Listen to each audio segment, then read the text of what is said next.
আজকে আমরা জানবো পাকিস্তানের ব্যাপারে। পাকিস্তান হচ্ছে একটা দক্ষিণ এশিয়ান দেশ যেখানে 24 কোটির বেশি মানুষ বাস করে। ইসলামাবাদ হচ্ছে পাকিস্তানের রাজধানী, কিন্তু করাচি হচ্ছে সবচেয়ে বড় শহর। পাকিস্তান কিন্তু একটা বহুভাষিক দেশ, যেটার মধ্যে 70টার বেশি ল্যাঙ্গুয়েজ বলা হয়। এদেশের অফিসিয়াল ল্যাঙ্গুয়েজ হচ্ছে উর্দু বেশিরভাগ জায়গায়। পাঞ্জাবি হচ্ছে এদেশের 37% মানুষের ফার্স্ট ল্যাঙ্গুয়েজ। আরো 18% মানুষ প্রথম ভাষা হিসেবে বলে পাশতো। 14% মানুষ বলে সিন্ধি।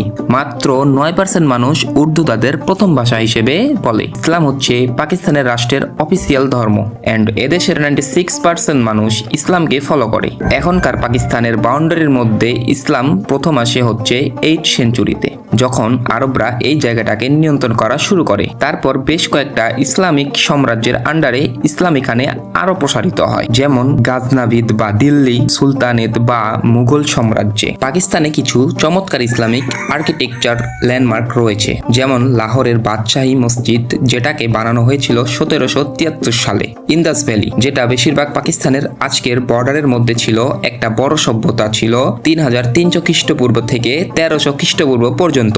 এন্ড মহেঞ্জোদারো আর হারাপ্পা বলে আরেকটা সভ্যতা ছিল, এবং এই দুইটা সভ্যতা অনেক উল্লেখযোগ্য। তাদের খুবই উন্নত নগরায়নের, উন্নত পরিকল্পনা এবং ব্যবসা বাণিজ্যের জন্য 1747 সালে ব্রিটিশ ঔপনিবেশিক শাসন থেকে ইন্ডিয়া যখন মুক্তি পায়, তখন ব্রিটিশ ইন্ডিয়ার পার্টিশন হয়। ইন্ডিয়া এবং পাকিস্তানের মধ্যে পাকিস্তানি খাবার দাবার অনেক বেশি মজার। এখানে বিভিন্ন সেন্ট্রাল এশিয়ার প্রভাব আছে, মুঘল প্রভাব আছে। তাদের সবচেয়ে বিখ্যাত খাবার হচ্ছে বিরিয়ানি, কিন্তু নিহারিও অনেক বিখ্যাত। নিহারি হচ্ছে পাকিস্তানের একটা জাতীয় খাবার, যেখানে বানানো হয় খুবই ধীরে রান্না করা মাংস দিয়ে, এবং সাধারণত ভেড়া গরুর মাংস, মাটন বা ছাগলের মাংস দিয়ে।